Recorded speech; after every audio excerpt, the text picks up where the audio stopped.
नमस्कार, मैं हूं संजय शर्मा। आप देख रहे हैं 4 PM न्यूज नेटवर्क। क्या ये बात सही है कि भारतीय जनता पार्टी के चाणक्य को मोदी जी को समझ आ गया कि नीतीश कुमार लालू कैंप के संपर्क में है? चुनाव नतीजे आने के बाद कोई बहुत बड़ा खेला हो सकता है, ऐसी चर्चाएं हैं। क्या यही वजह है कि नीतीश कुमार को मुख्यमंत्री पद का प्रत्याशी घोषित नहीं कर रही है बीजेपी? कई लोग कह चुके हैं, सहयोगी दल कह चुके हैं कि बिना दूल्हे के बारात कैसी बात। जाहिर है, पिछले बार हमेशा चुनाव में अब की बार बिहार में नीतीश कुमार है, इस तरह के नारे लगते रहते थे। लेकिन इस बार नीतीश कुमार को मुख्यमंत्री पद के लिए कोई तैयार नहीं है। क्या खेल कुछ और हो सकता है? क्या जिस दिन वोटिंग खत्म हो जाएगी 11 तारीख को, उस दिन नीतीश कुमार, जिस समय आंकड़े आ रहे होंगे और अलग अलग सर्वे आ रहे होंगे, उस समय पलटी मार सकते हैं? ऐसी तमाम चर्चाएं हैं। बिहार में बहुत कुछ चल रहा है, हालांकि इंडिया गठबंधन के बीच भी सब कुछ ठीक नहीं चल रहा है।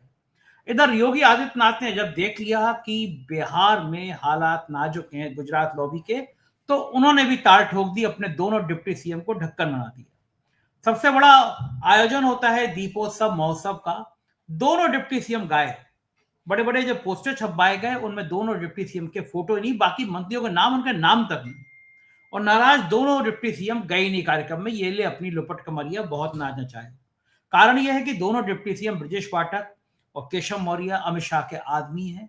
और योगी आदित्यनाथ ने इस बार खुला डंके की चोट पे कह दिया कि अब हम शासन हमारा, राज हमारा। ऐसी पॉलिटिकल बातें हो रही हैं कि क्या अब ये योगी भी मोदी से आर पार करने की नौबत में आ गए हैं, जंग में आ गए हैं? क्योंकि जिस तरह से अमित शाह ने कमान संभाली है पूरी सरकार की, उससे योगी को लग रहा है कि उनकी दिल्ली की कुर्सी दूर होती जा रही है। दैनिक भास्कर के राजनीतिक संपादक है, लेके चलता हूं। आपसे रिक्वेस्ट है, चैनल को सब्सक्राइब करिए, ज्वाइन करिए। चलते हैं KP Malik ji. 4 PM news network में स्वागत है केपी मलिक साहब आपका। बिहार में धन्यवाद संजय जी। गोदी मीडिया बड़ा चैनल पे लगातार बुलेटिन चला रहा है कि इंडिया गठबंधन में अभी प्रत्याशी तय नहीं हो रहे हैं, असहमतियां हैं। मैं मान सकता हूँ, बात ठीक है, प्रत्याशी तय हो जाने चाहिए। जब एनडीए में हो गए तो इंडिया गठबंधन में भी तय हो जाना चाहिए। लेकिन एनडीए में तो सब कुछ बहुत अच्छा है। लोग कह रहे हैं अमित शाह जी कमान संभाल रहे हैं, गृह मंत्रालय संभाल रहे हैं एनडीए को एकजुट करने के लिए। मांझी साहब को भी समझ में आ गया होगा, कुशवाहा साहब को भी समझ में आ गया होगा कि भैया 6 सीटें मिल रही हैं, अमित शाह ने बुला के कहा तो ले लो, वरना उधर फाइलें ईडी सीबीआई इनकम टैक्स की खुल जाएंगी, परेशानी में आ जाओगे। बड़ा सवाल यह है कि जब एनडीए इतना इतरा रहा है तो मुख्यमंत्री पद के लिए नीतीश कुमार का नाम घोषित क्यों नहीं कर देते? ये तो अब कहने लगे कि भाई नीतीश कुमार के नाम पर आप चुनाव लड़ रहे हैं, नीतीश कुमार के नाम पर सहमति है। तो फिर जब चुनाव लड़ रहे हो नीतीश कुमार के नाम पर, तो सीएम कैंडिडेट भी डिक्लेयर कर दो कि भाई नीतीश कुमार है। डर रहे हैं मोदी साहब, शाह साहब, गुजरात लॉबी की अभी करना जल्दबाजी ही नहीं है, या फिर शिंदे बनाने की तैयारी है नीतीश कुमार को? क्या लगता है आप? संजय जी देखिए, ये तो सब जानते हैं क्या हो रहा है, क्या होने वाला है, क्या दिख रहा है, लेकिन कई लोग कहना नहीं चाहते। क्या ये बात किसी से ढकी छुपी हुई है कि भारतीय जनता पार्टी किस प्रकार से प्रयोग करने की कोशिश कर रही है नीतीश कुमार का? ये क्या किसी से छुपी हुई बात है? लेकिन कहे कौन? तो इसलिए नीतीश कुमार जी को क्या बनाना है, कहां तक उनको यूज करना है, नीतीश कुमार की क्या मजबूरी है, नीतीश कुमार जी कौन सा गेम खेल रहे हैं, ये सब खुला खेल है। अब तो खाली एक जो है फॉर्मेलिटी हो रही है। और नीतीश कुमार को भी पता है कि नैया अभी बीच में फंसी हुई है और यहाँ पे आप कोई डिसीजन नहीं ले सकते। आप याद रखिए, मैं आपके चैनल पे पहले भी कहा है कि नीतीश जी डिसीजन 11 तारीख की शाम को लेंगे। 11 तारीख की शाम को जब आप सर्वे दिखा रहे होंगे, देख रहे होंगे, जो संभावित सर्वे आ जाते हैं वोटिंग के बाद, 6 बजे के बाद नीतीश जी निर्णय ले लेंगे अपना। क्योंकि अभी नीतीश जी को भी पता है कि उनके लोग जो हैं वो दिखा रहे हैं कि उनके साथ हैं, लेकिन असली आदमी वो भारतीय जनता पार्टी के साथ है। इसके लिए मैं एक बहुत अच्छा उदाहरण आपको देता हूं, जो हमारे यहाँ यूपी में चलता है, आपको भी जानकारी होगी कि कई बार किसी बच्चे का अपहरण हो गया और किसी जानकार ने ही करवाया है और पुलिस के साथ वो भी ढूंढवा रहा है उसको। हाँ भाई साहब, यहाँ चले वहां चले, और धीरे से धीरे जहां पुलिस जा रही है, जहां परिवार जा रहा है, धीरे से वो अपहरणकर्ताओं को खबर कर दे रहा है कि अब यहाँ जा रहे हैं, वहां आ रहे हैं। तो ऐसे लोग नीतीश कुमार के साथ घूम रहे हैं। नीतीश कुमार को भी पता है कि मैं कुछ भी डिसीजन लूंगा, कुछ भी होगा 1 मिनट में डिस्क्लोज हो जाएगा, और उसका हथियार जो है अमित शाह जी फिर निकाल के उसका प्रयोग कर लेंगे। इसलिए नीतीश कुमार जी, इन्होंने कहा पागल है, बोला हाँ पागल है। स्वास्थ्य खराब है, बोला हाँ स्वास्थ्य खराब है। हेल्थ ठीक नहीं है, बोला बिल्कुल ठीक नहीं है। तो सब हाँ में हाँ मिला रहे हो। अच्छा ये बताइए अचानक क्या हो गया उनको? अचानक उनकी तबीयत ठीक हो गई, अचानक दिमाग ठीक हो गया? नीतीश कुमार से बड़ा चाणक्य पूरे बिहार में नहीं है, मैं आपको पहले भी कह चुका हूं। और जो ये तथाकथित चाणक्य हैं जो वहां गए थे, ऐसे ऐसे 50 चाणक्य मरेंगे तब एक नीतीश कुमार पैदा होगा। और देखिए, मैं संजय जी आपके चैनल पर बड़ी जिम्मेदारी के साथ पहले भी कहा था कि नीतीश कुमार राजनीतिक हत्या, आत्महत्या करना जरूरी समझेंगे। किसी भी बाहर की नेशनल पार्टी को, खासकर भारतीय जनता पार्टी को बिहार में एंट्री कराने से पहले वो राजनीतिक रूप से मर जाना पसंद करेंगे। मैंने आपको बता दिया, अगर नीतीश कुमार को ये लगने लगेगा कि मैं सीएम नहीं बन रहा हूं या सारे पत्ते बंद हो चुके हैं, तो वो सीधे सीधे आप देखना तेजस्वी यादव को सीएम बनाने का काम करेंगे। अभी वो दो काम कर रहे हैं। एक काम तो वो कर रहे हैं कि चिराग का लौ कम कैसे की जाए।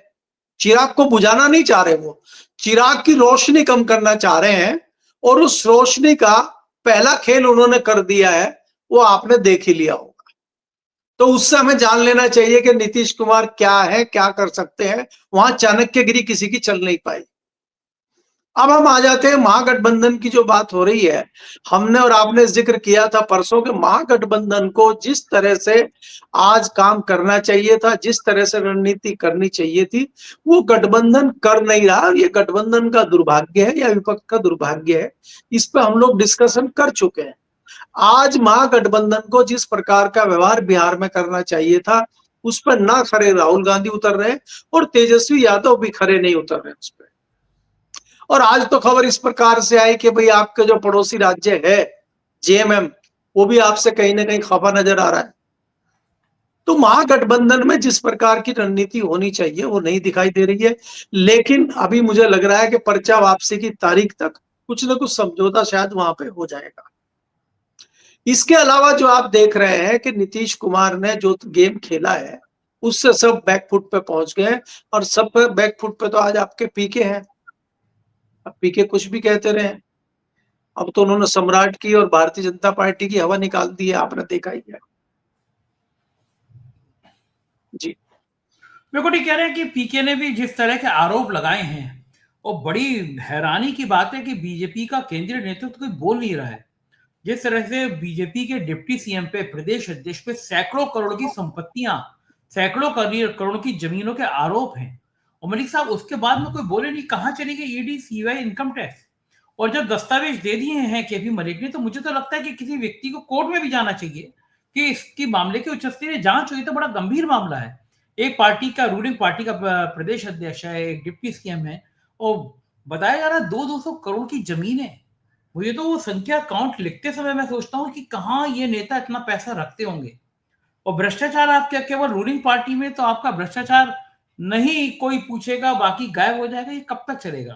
कोई दिन तो ऐसा आएगा कि जब आपके भ्रष्टाचार के लिए जनता फिर सड़कों पे आके पूछेगी इसका रास्ता क्या है, कि कहाँ ये बेईमानी खत्म हो पाए। नहीं देखिए, ये तो भारतीय जनता पार्टी की पुरानी जो वॉशिंग मशीन है, उसमें कोई नई चीज तो है नहीं। ऐसा कोई तो है नहीं कि खाली ये बिहार में ही चल रहा है। ये तो आपने आसाम में चलते हुए देखा है। ये तो आपने महाराष्ट्र में, चाहे छगन भुजबल हो, चाहे अजीत पवार हो, चाहे वो कर्नाटक वाले अपने नेता हो, तमाम नेताओं को वॉशिंग मशीन में से निकाल दिया गया तो सब साफ हो गए हैं। वो फाइलें तो सब रखी गई हैं, उनको तो झाड़ फूंक के बाद में अगर कोई आएगा निकालेगा तो निकालेगा। नहीं तो हो सकता है जो अगली सरकार है, अगली पार्टी है, वो भी उन फाइलों का प्रयोग कर ले। आपने देखा है ना, उत्तर प्रदेश में मायावती जी की फाइलों का प्रयोग काफी हद तक तो कांग्रेस ने भी किया था। और कांग्रेस चली गई तो उसके बाद अब भारतीय जनता पार्टी कर रही है। तो ये इस प्रकार के नेता है कि इनको आगे भी प्रयोग किया जा सकता है सत्ता के हितों को साधने के लिए। तो भारतीय जनता पार्टी क्या कर रही है, क्या चाणक्य कर रही है, किससे छुपा हुआ नहीं है। और ये कितने दूध के धुले हुए हैं, कितनी इनकी चीजें हैं, वो कुछ चीजें सामने थी और कुछ पी के सामने लेके आ गए हैं। तो मुझे लगता है कि भारतीय जनता पार्टी इसीलिए कहीं ना कहीं खपा पीके से है कि जिस काम के लिए भेजा था वो काम ना करके उल्टा भाजपा की सिरदर्दी बढ़ा दी है। और कहीं न कहीं चाणक्य जी उनसे खफा हैं, इसलिए वो थोड़े डरे-डरे से नज़र आ रहे हैं। लेकिन मरता क्या ना करता, आखिर अभी भी वो तोप का मुँह भाजपा की तरफ ही रखे हुए हैं। उनकी तोप का मुँह घूम नहीं रहा है तेजस्वी की तरफ। कोशिश बहुत वो खुद भी करना चाह रहे हैं, लेकिन फिर वो घूम के ऐसे है जैसे कंपास की सुई होती है, आप किधर ही घुमा लो वो इधर ही आ जाती है। क्योंकि वो बोलते हैं हमारे यहाँ के पानी वहीं मरता है जहाँ गहरा होता है, तो गहराई इधर ही है, तो वो घूम फिर के पानी इधर ही आ जाता है जितना निकाल लो आप। तो वो परिस्थितियां जो है आपके डिप्टी सीएम और आपके जो प्रदेश अध्यक्ष हैं उनके अंदर है, सुई कितनी कहीं घुमा लो आना वहीं पड़ेगा। ये चाहे वो सम्राट चौधरी हो, चाहे संजय झा हो, ये सब क्रांतिकारी नेता है बिहार के। यही तो तेजस्वी यादव के पार्टी को मजबूत करेंगे। अगर ये नहीं होते और भारतीय जनता पार्टी में कुछ नैतिकता वाले, कुछ सिद्धांत वाले नेता होते, तो फिर आसानी से सरकार थोड़ी ही बनती विपक्ष की वहां पे। सरकार बनवाने वाले यही लोग हैं। और भारतीय जनता पार्टी का दुर्भाग्य यही है कि आज उसके पास कोई नेता नहीं है बिहार में बहुत अच्छा। जी। हाँ, ये तो एक बड़ा गैप हो गया है कि बीजेपी के पास कोई बड़ा नेता बचा नहीं है बिहार में। लेकिन इन नेताओं के सहारे वो सत्ता बनाने की कोशिश कर रही है। अच्छा, आपको क्या लगता है पिछली बार की तरह अगर सीटें बंटवारे में बराबर है, अगर सीटें नीतीश की कम आई, तो पिछली बार की तरह क्या भारतीय जनता पार्टी नीतीश कुमार को मुख्यमंत्री बनाएगी या इस बार टाटा बाय बाय कर देगी? नहीं, देखिए संजय जी, ये समझ लीजिए आप कि भारतीय जनता पार्टी किसी कीमत पे इस बार नीतीश कुमार को मुख्यमंत्री नहीं बनाने जा रही है। और ये चीज नीतीश कुमार भी समझ रहे हैं, उनको भी पता है कि इस बार भारतीय जनता पार्टी किसी कीमत पे उनको नहीं बनाएगी। अगर उनकी पार्टी की भी बात आएगी तो वो संजय झा को, लल्लन लल्लन सिंह को, किसी व्यक्ति को मजबूरी में अगर फंस जाए उन परिस्थितियों में, तो उनको आगे बढ़ाने का काम करेगी। अब आप ये देखें ना, किस लिए इनका अभी स्वास्थ्य खराब बताया जा रहा है, किस लिए इनकी मानसिक स्थिति खराब बताई जा रही है। तो सीएम कोई मानसिक स्थिति जिसकी ठीक नहीं है वो थोड़े सीएम बन पाएगा। तो इसलिए संजय झा को बनाया जाएगा अगर जरूरत पड़ी तो। लेकिन अब उसकी नौबत ही नहीं आएगी। तो इसलिए भारतीय जनता पार्टी नीतीश कुमार को मुख्यमंत्री बनाएगी। मैं तो इत्तेफाक इस बात से कतई नहीं रखता हूं। लेकिन हाँ, नीतीश कुमार जी अगर किसी को बनाएंगे तो उसका नाम तेजस्वी यादव है। और वो या नीतीश कुमार का भतीजा है, तो चाचा भतीजे की जोड़ी बन सकती है। पिछली बार भी बनी थी, आपने देखा था। और इस बार तो और ज्यादा बनने की संभावना है, क्योंकि इस बार चिराग को भी थोड़ा बुझाने की कोशिश हो रही है, तो नीतीश कुमार जी बुझा सकते हैं। तेजस्वी यादव जी अभी उस स्थिति में नहीं है कि चिराग का दिया बुझा दें। तो उसके लिए भी उनको जो है अपने चाचा को आगे लाना पड़ेगा और चाचा ही काम निपटाएंगे। और जिसकी छोटी सी शुरुआत आप देख रहे हैं जो अभी चल रही है बिहार में। जी। हाँ, ये बात तो सही है कि चाचा को आना होगा, चाचा काम निपटाएंगे। उधर एक हमेशा चुनाव बिना मुसलमान शब्द के हो जाए पूरा नहीं होता। जिम्मेदार पद पर बैठा व्यक्ति मुसलमानों को नमक हराम कह देता है कि इन योजनाओं में तुमने भाग नहीं ली, क्या तुमने फायदा नहीं लिया। जैसे ये जो योजनाएं हैं मुसलमानों को ऐसे टारगेट कर रहे हैं कि ये अपने मामा जी का खेत बेच कर लाए, ये पैसा जो है ये इनके मामा जी के खेत से आया हो, या अपनी जमीन जायदाद बेच के जन सुविधाएं दे रहे हो लोगों को। कितने कितने गिरे हुए नेता होते हैं कि एक समुदाय को इस तरह इन शब्दों से नवाजते हैं। क्या मुसलमान, पाकिस्तान, इन सब के शब्दों के बिना चुनाव नहीं होता? विकास के मुद्दे पे बातचीत क्यों नहीं होती केपी साहब? देखिए संजय जी, अगर आप देखें भारतीय जनता पार्टी का ये फॉर्मूला कोई नया फॉर्मूला नहीं है। आप किसी भी देश में अगर देखेंगे तो भारतीय जनता पार्टी अंत में घूम फिर के इसी मुद्दे पे आ जाती है। आज भारतीय जनता पार्टी हो चाहे विपक्ष हो, सब लोग समझ रहे हैं कि चाहे वो भ्रष्टाचार का मुद्दा हो, चाहे वो महंगाई का मुद्दा हो, चाहे वो विकास का मुद्दा हो, किसी भी मुद्दे पे कोई भी सीरियस नहीं है। और अगर सत्ता में आना है, पार्टी को जीतना है, तो आपको हिंदू मुस्लिम करना ही पड़ेगा। भारतीय जनता पार्टी का तो ये ब्रह्मास्त्र और आखिरी हथियार यही है। भारतीय जनता पार्टी का गुजारा बिना इसके नहीं है। और जहां बिना इसके बातचीत होती है तो फिर वो अयोध्या वाली स्थिति हो जाती है। आपने देखा पिछले लोकसभा के इलेक्शन में हिंदू मुस्लिम नहीं था, तो इनकी जो है नैया उल्टी बहने लगी। और यूपी का जो रिजल्ट आया वो आपके सामने है। तो अगर ऐसा हम नहीं करेंगे और बाई द वे हिंदू मुस्लिम नहीं हुआ और हम विकास की यात्रा की तरफ चल दिए, तो फिर रिजल्ट यूपी वाले हो जाएंगे। भाई आप बिहार में अगर बात करते हैं विकास की, तो विकास तो वहां इतना आपने कर दिया भारतीय जनता पार्टी ने कि दिख रहा है लोगों को। तो उसका जवाबदारी तो आपके पास है नहीं, उसका जवाबदारी तो है नहीं, ना आप जवाब दे सकते क्योंकि आपने कुछ किया ही नहीं है। तो इसलिए आखिरी मुद्दा यही बचता है कि हिंदू मुस्लिम किया जाए। और आप दे ही रहे हैं ना भाई, आप 5 किलो राशन दे रहे हैं, अभी 10,000 रुपया दे दिया आपने लोगों का, सब घर बेच के तो दे रहे हैं। भारतीय जनता पार्टी के जितने नेता हैं उनकी तनख्वाहें जा रही है इसमें, जो भारतीय जनता पार्टी के कार्यकर्ता है वो चंदा दे रहे हैं, प्रधानमंत्री का रात कोष एक सुना होगा आपने, उसका भी चंदा आ रहा है। तो ये सब चंदा इकट्ठा करके उन लोगों को दे रहे हैं, एहसान कर रहे हैं उनके ऊपर। जितनी भी योजनाएं हैं उन योजनाओं में कितना भ्रष्टाचार है, उन योजनाओं में क्या हो रहा है, वो सिर्फ आधी योजनाएं सिर्फ कागजों पे चल रही हैं, धरातल पे संजय जी कोई योजना नहीं है।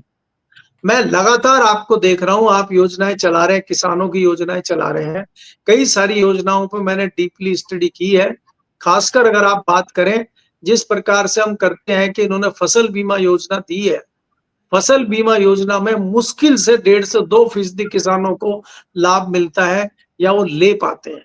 किसान जागरूक होता नहीं है, उसमें 3 चीजें इन्वॉल्व होती हैं, कुछ पैसा सेंट्रल गवर्नमेंट देती है, कुछ पैसा किसान के खाते से कटता है, कुछ पैसा स्टेट गवर्नमेंट देती है। और किसान के खाते से तो सबसे पहले कट जाता है क्योंकि वो तो बैंक को ही काटना है। फिर वहां लड़ाई होती है, सेंट्रल से पैसा नहीं आया, सेंट्रल से आ गया तो स्टेट ने नहीं दिया जी। तो जब वो किसान, अगर कोई जागरूक किसान है भी और वो फसल बीमा का पैसा मांगने कंपनी से जाता है, तो कंपनी ये कह देती है कि जी केंद्र से भी आपका पैसा आ गया, आपने भी दे दिया, लेकिन राज्य सरकार ने पैसा अभी तक नहीं दिया, लिहाजा हम आपको क्लेम नहीं दे सकते। या तस्वीर पलट दीजिए कि राज्य से तो पैसा आ गया, केंद्र से भी पैसा नहीं आया, और तीनों जगह से अगर पैसा आ गया, ओहो आपने तो सत्यापन ही नहीं कराया, आपने तो ये कागज नहीं लगाया, आपका तो रिपोर्ट खराब है, आपकी तो फसल बर्बाद हो गई, उसका पटवारी से लिखवा के लेके आइए, उसका तहसीलदार से लिखवा के लेके आइए। तो उसको एक पैसे का क्लेम नहीं मिल रहा है और कंपनियां मालो माल हो रही है। और कंपनियां किसकी है? कोई रिलायंस की है, कोई अडानी की है, कोई अंबानी की है, सब पूंजीपतियों की कंपनी है जो मालो माल हो रही है। तो इसलिए किसी आप जो है योजना की बात तो संजय जी छोड़ दीजिए, और आप मुसलमान की हिंदू की बात करते हैं। जब आपने एक योजना दी है, उसका लाभ किसी मुसलमान को मिल रहा है, किसी सिख को मिल रहा है, किसी हिंदू को मिल रहा है, किसी ईसाई को मिल रहा है, किसी जैन को मिल रहा है, उससे आपको क्या लेना देना है? वो देश का नागरिक है, और वो देश का नागरिक है, किसी भी धर्म जाति का है, उसको उसका फायदा मिलना चाहिए अगर आप दे रहे हैं। अब आप 5 किलो राशन क्या चेहरा देख के देते हैं, जाति देख के देते हैं, क्या देख के देते हैं आप? तो ये भारतीय जनता पार्टी अगर ये नहीं करेगी तो इनकी राजनीति कैसे चलेगी? तो ये तो अपनी राजनीति को चमकाने का, इलेक्शन में वोट हासिल करने का फॉर्मूला है। अब आप ये देखिए, वे बार बार कर रहे थे ना कि जो घुसपैठिए हैं वो बिहार में है अभी, और जैसे ही बिहार का इलेक्शन खत्म होगा सारे घुसपैठिए वेस्ट बंगाल चले जाएंगे। अभी दिल्ली में थे कुछ दिन पहले, अभी थोड़े दिन बाद आसाम में चले जाएंगे। तो ये घुसपैठिए घूमते रहते हैं, और हमारे चाणक्य जी भी घूमते रहते, दिल्ली से पटना पहुंच गए तो सारे घुसपैठिए इनके साथ पटना चले गए, सही बाहर बात नहीं है। निकाल रहे।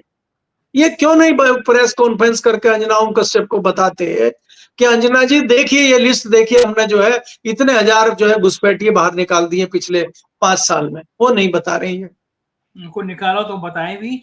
आपने जी अयोध्या का जिक्र किया तो एक बड़ी घटना घटी कि सरकार रिकॉर्ड बनाती है कि इस साल 26 लाख, 50 लाख, 40 लाख, अलग अलग आंकड़े होते हैं कि राम ने वर्ल्ड रिकॉर्ड बना दिया दिए जलाने का।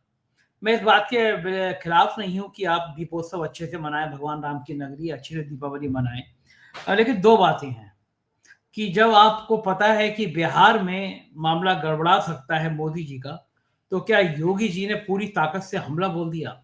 तो पोस्टर छपवाया गया, उसमें मंत्रियों के नाम तो थे लेकिन दोनों डिप्टी सीएम का ना फोटो था ना नाम था। ब्रजेश पाठक और केशव मौर्य सुना जाता है कि गुस्से में गए नहीं दीपोत्सव, ये ले अपनी लुपट कमरिया बहुत नाच नचाए हो। मंत्रियों का नाम है, डिप्टी सीएम का ना फोटो ना नाम है। दूसरी बड़ी महत्वपूर्ण चीज, इस बार पहली बार योगी जी का फोटो मोदी के लगभग बराबर है, वरना बहुत छोटा होता था, मोदी का बड़ा होता था। तो लगभग उन पोस्टरों में योगी का फोटो भी मोदी के बराबर है। दोनों डिप्टी सीएम नाराज फूफा की तरह, बारात में फूफा नाराज हो जाता है, इसी तरह नाराज होकर बैठे हुए हैं, दीपोत्सव में नहीं गए।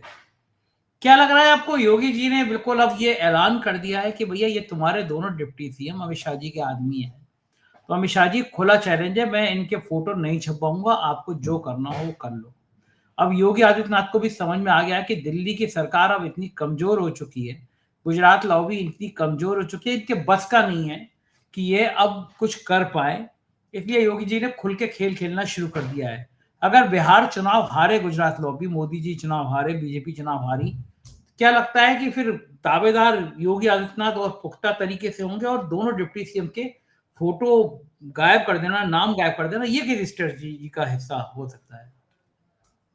संजय जी, देखिए, मैं लगातार कहता हूं कि उत्तर प्रदेश के मुख्यमंत्री योगी आदित्यनाथ और दिल्ली के जो नंबर 2 तथाकथित चाणक्य हैं, उनके बीच में वॉर चल रहा है। मोदी जी इतने खिलाफ नहीं थे योगी जी के जितना कि चाणक्य रहते थे। और ये जितनी मुझे नॉलेज है, जितनी खबर है, उसके लिए आपको बताता हूं। और ये आपने कड़ी बहुत बढ़िया जोड़ी है कि दोनों डिप्टी सीएम ही क्यों गायब हैं। डिप्टी सीएम किसके चेले हैं, ये आपको बताने की जरूरत तो है नहीं। दोनों डिप्टी सीएम किसके चेले हैं दिल्ली के, और उनको क्यों इतना कमजोर कर दिया गया, क्यों उनको अभी इतना हटा दिया गया और उनसे उनसे कुछ डर ही नहीं रहे, उनकी कोई चिंता ही नहीं कर रहे योगी आदित्यनाथ। ये हिम्मत कहां से आ गई? तो कहीं ना कहीं योगी को भी लग गया है कि अब इनका मामला कुछ चलने वाला नहीं है।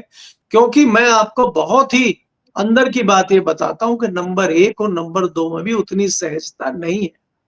नंबर 1 का मानना यह है कि जो ये उत्तर प्रदेश में और राजस्थान में जो नुकसान हुआ है 10 लोकसभा सीटों का, और उत्तर प्रदेश में जो ये लगभग 30-35 सीटों का नुकसान हुआ है, इसके जिम्मेदार कहीं ना कहीं तथाकथित चाणक्य हैं। और जो अगर ये हमारी 30-35-40 सीटें हो जाती, 240 में अगर 40 जोड़ते आप 280 सीटें बनती हैं, तो आज मोदी जी की पूर्ण बहुमत की सरकार होती और ये मोदी जी की दुर्गति नहीं हो रही होती अगर ये परिस्थितियां नहीं होती। तो इसलिए इसका जिम्मेदार चाणक्य साहब को माना जा रहा है, क्योंकि उन्होंने अपने चमचों चेलों को, आपको याद होगा वेस्टर्न यूपी में किस तरह से किया था। जिस आदमी की रिपोर्ट नेगेटिव आ रही थी कि चुनाव हारेंगे, उनको जबरदस्ती टिकट दिया गया, उनको अमेठी भेजा गया, ठाकरों को भड़काया गया। योगी ने जो 10-20 नाम अपने भेजे, भाई इनको टिकट देना है, उनका सबसे पहले कलम फेरी गई। तो ये सारा जो गेम किया था इन्होंने, अब ये गेम के लेने के देने पड़ गए। और उसके बाद आपने बाकी बची कुची जो हालत थी, जो ढकी छुपी थी थोड़ी बहुत, वो आपने कॉन्स्टिट्यूशन क्लब के चुनाव में निकाल दी। तो अब ये जो पोस्टर पे फोटो ना छपवाने की बात है, वहां से जो है बाबा में ताकत आ गई है और बाबा का सोटा मजबूती से घूमना शुरू हो गया है। अब बाबा को डर है नहीं। बाबा को थोड़ा बहुत पहले डर ये रहता था दिल्ली का, अब बाबा दिल्ली में डरते, लखनऊ में डरते हुए नजर आ नहीं रहे। चाहे आप जो उसको जो है चीफ सेक्रेटरी की बात करिए, चाहे डीजीपी की बात करिए, चाहे ब्यूरोक्रेसी की बात करिए, और चाहे डिप्टी सीएम की बात करिए, और एक आध मंत्री की बात करिए। अभी आपने खाली डिप्टी सीएम की बात करी है।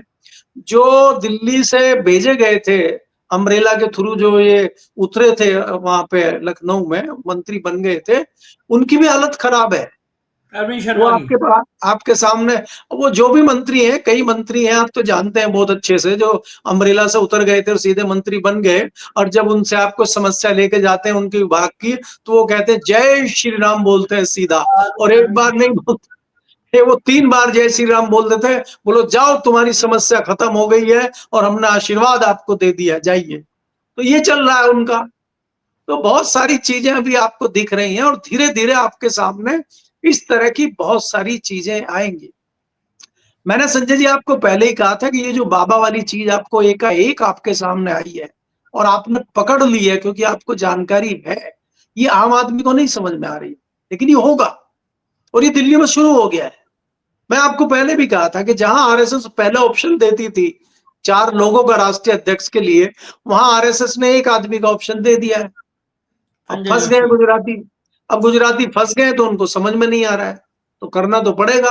कब तक भागेंगे आप? इसी तरह से ये है कि बाबा ने सोटा कस लिया है। जो लगातार खबर चला रहे थे, वहां पे प्लांटेड खबरें चल रही थी यूपी में, बाबा आज हटे, बाबा कल हटे, बाबा सुबह हट जाएंगे, बाबा शाम को हट जाएंगे। अब वो तो हट नहीं रहे अभी तक, वो हटेंगे भी नहीं वो। बाबा पूरे 5 साल करेंगे, आप देखिएगा, और कोशिश करेंगे पूरी पूरी कि 2027 में वो दोबारा आ जाए। क्योंकि 2027 में दोबारा आएंगे तभी उनका तबादला दिल्ली होगा, तभी वो दिल्ली आएंगे। क्योंकि तीसरी बार होने के बाद ही दिल्ली का रास्ता खुलता है ना। तो बाबा का रास्ता खुलने की प्रक्रिया चल रही है, अब कैसे खुलेगा, क्या होगा, ये लंबी कहानी है, इस पर बाद में डिस्कस किया जाएगा। बिल्कुल, बहुत बहुत शुक्रिया केपी मलिक साहब, इतना समय दिया आपने, थैंक यू। दीदी केपी मलिक जी, पूरी बातचीत आपने सुनी, कैसी लगी बातचीत बताइएगा जरूर। शुक्रिया, थैंक यू।